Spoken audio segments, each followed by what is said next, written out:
جگہ ہیں اور اس کو اس طرح سے انہوں نے ٹریٹ کیا ہوا ہے. تو پھر کیا ان ضلعوں کو صحیح نہیں کیا جا سکتا کہ اگر ضلع کی حد پہ چیزوں کو بہتر کیا جائے؟ جس طرح سے ہم 28ویں ترمیم کی بات کرتے ہیں, آرٹیکل 140 کی بات ہوتی ہے, تو جب آرٹیکل 140 تو موجود ہے, عمل درآمد نہیں ہو رہا ہے, تو کیا ضلع والا پوائنٹ آف ویو ٹھیک نہیں ہے کہ جناب اگر اس سطح پہ حکومتیں اپنا کام کرنا شروع کر دیں, اتنا بڑا ہو گیا ہے کراچی, پھیل چکا ہے, تو کراچی بہتر ہو سکتا ہے؟ ضروری ہے کہ اس کے یونٹس کو الگ کر کے وفاق کے انڈر دے دیا جائے؟ دیکھیں مسئلہ وہی ہے, ایک تو میں نے آپ سے بات کہی نہیں کہ ہماری پورا قومی المیہ یہ ہے کہ پوری قوم میں ہمارے پاس لفظ آنیسٹ نہیں ہے اور لفظ بیسٹ, بل ہم تلاش ہی نہیں کر, جو تلاش کرتا ہے بیوقوف ہے کہ دو چیزیں تلاش کر رہا ہے. ہمیں تو ان بٹوین چیزیں چاہیے, اپنی چیزیں ہم چلاتے رہیں. ایک بات.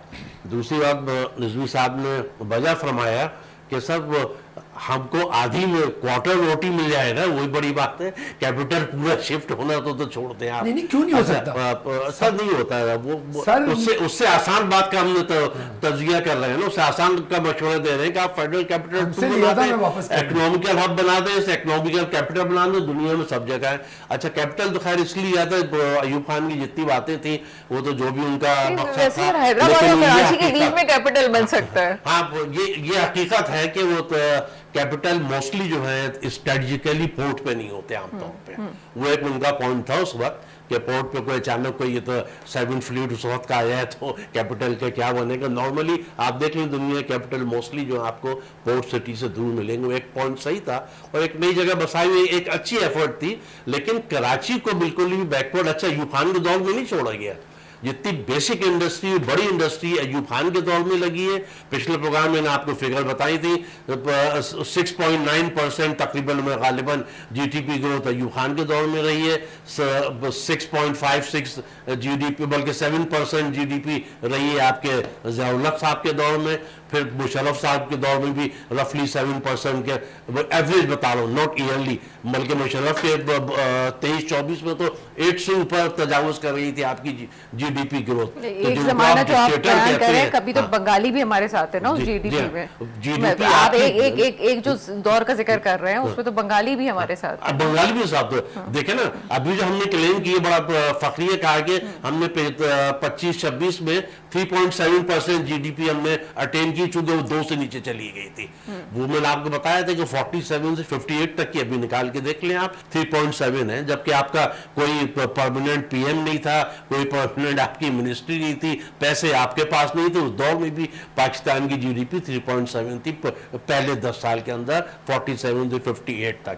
اور پھر جتنے بھی کہیے کہ نان عوامی ادوار آئے ہیں, اس میں جی ڈی پی آپ کی گرو کی ہے. اس میں لا اینڈ آرڈر آپ کا ہمیشہ بہتر رہا ہے. ایز اے بزنس مین میں آپ کو بتا سکتا ہوں کہ بیسٹ انڈیکیٹر رہے ہیں بزنس کے ضیاء الحق کے دور میں یا مشرف کے دور میں, نہ اس سے پہلے رہے. اچھا انڈسٹریلائزیشن جو بیسٹ ہوا ہے وہ ایوب خان کے دور میں ہوا, جس کا بیڑا غرق کر دیا بھٹو صاحب نے آتے ہی اوور نائٹ نیشنلائزیشن کر کے انہوں نے بالکل وہ.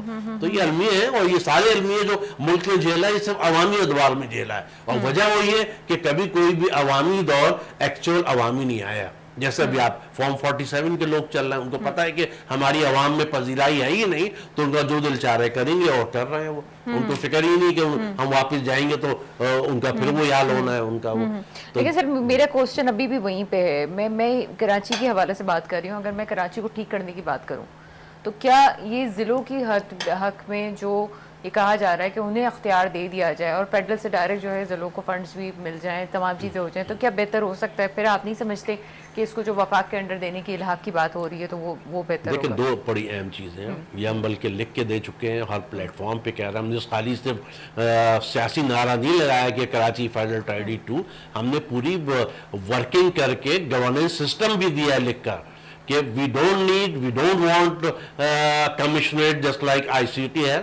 یہاں پہ 140A کے تحت فلی ایمپاورڈ میئر ہوگا جو کراچی ہی سے ہوگا, کراچی کا پڑھا لکھا ہوگا, منتخب ہوگا, اس کے انڈر میں تمام اداروں کو وہ گورن کرے گا. وہ جس میں پولیس بھی ہوگی, جس میں آپ کی بیوروکریسی بھی ہوگی, جس میں ابھی بھی تو ایسا ہی ہے, وہ کراچی کا ہی نوجوان ہے نا جو میئر ہے, اسی کے انڈر ادارے آ رہے ہیں. لیکن اول تو اس میں کمپیٹنسی نہیں ہے, پہلی بات تو یہ وہ کراچی کا میئر نہیں ہے, وہ پیپلز پارٹی کا میئر, سب سے بڑا المیہ دونوں پارٹی, بڑی پارٹی کو حالانکہ اچھا کام کرتے ہیں بہت, ان کے مقابلے ہمارے نون لیگ کے بھائی بڑے اچھے دوست بھی ہیں, لیکن المیہ ہے بہرحال کہ وہ صرف پنجاب میں اپنے آپ کو سمجھتے ہیں کہ ہم پنجاب کی پارٹی ہیں, یہ اب سمجھتے ہیں کہ ہم صرف سندھ کی پارٹی ہیں. اسی طرح میئر آپ کا پیپلز پارٹی کا ہے, سندھ کراچی کا نہیں. کراچی کا ہوتا تو گل پلازا کو جلتے ہوئے 36 گھنٹے ہوئے تھے تب میئر صاحب تشریف لائے تھے اسلام آباد سے. تو کراچی کو ہوتا تو پہلی فلائٹ پکڑ کے چارٹر کر کے آتا, اور وسائل ہیں ان کے پاس چارٹر کرانے کے, ان کے اپنے لوگوں کے ذاتی جہاز بھی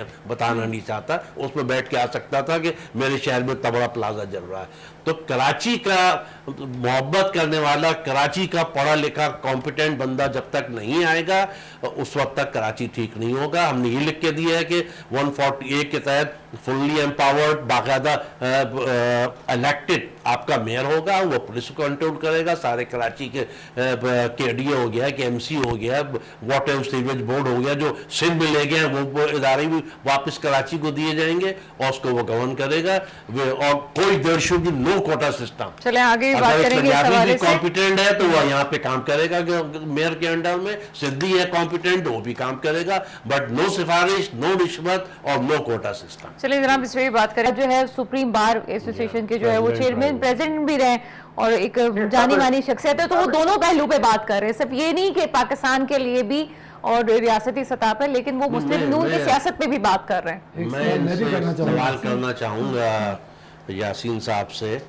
ظاہر ان کا تو ان سے میں کوئی قانونی بات کروں ایسے ہی ہے کہ سورج کو چراغ دکھانے کے, لیکن آپ نے 18ویں امینڈمنٹ کا ذکر کیا آزاد صاحب, تو تھوڑا بہت میں نے دیکھا ہوا ہے, میں نہیں سمجھتا کہ 18ویں امینڈمنٹ راستے میں کہیں سے بھی آتی ہے کراچی کو فیڈرل ٹیریٹری ڈکلیئر کرنے میں یا کوئی بھی جغرافیکل چینجز لانے کے لیے.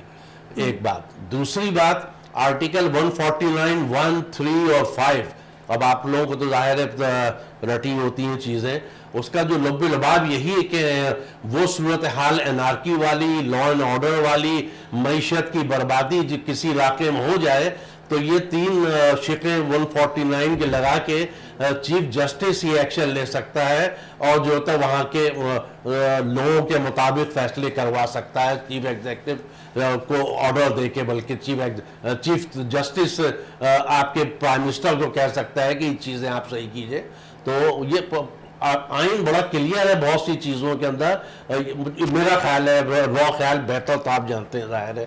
تو ایک چیز. دوسری چیز, آپ نے ارشاد کیا ہے کہ پیپلز اپنا مسلم لیگ نون جو ہے پیپلز پارٹی کی مخالفت نہیں مول لے سکتی, تو کیا میں سمجھوں کہ وہ پارٹی جو وفاق میں حکومت کر رہی ہے, پروونس میں اپنے کر رہی ہے, اور نو ڈاؤٹ پروونس میں میں جانتا ہوں کہ ڈیلیوری بھی کر رہی ہے پنجاب میں وہ, لیکن وہ وفاق کا بھی اس کا انہی کا نمائندہ وزیر اعظم ہے, جو کہ صرف پنجاب کا نہیں پورے پاکستان کا وزیر اعظم ہے.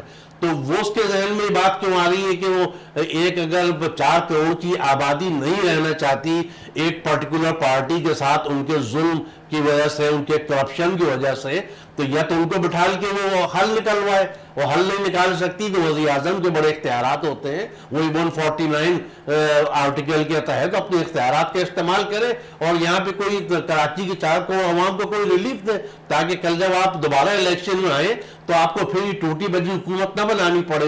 جیسے ایک دفعہ نواز شریف صاحب 2/3 میجورٹیز آئے تھے, دوبارہ آپ کو 2/3 میجورٹی کراچی دلوا سکتا ہے آپ کو 2/3 میجورٹی, اگر آپ نے کراچی کے لیے کچھ کیا.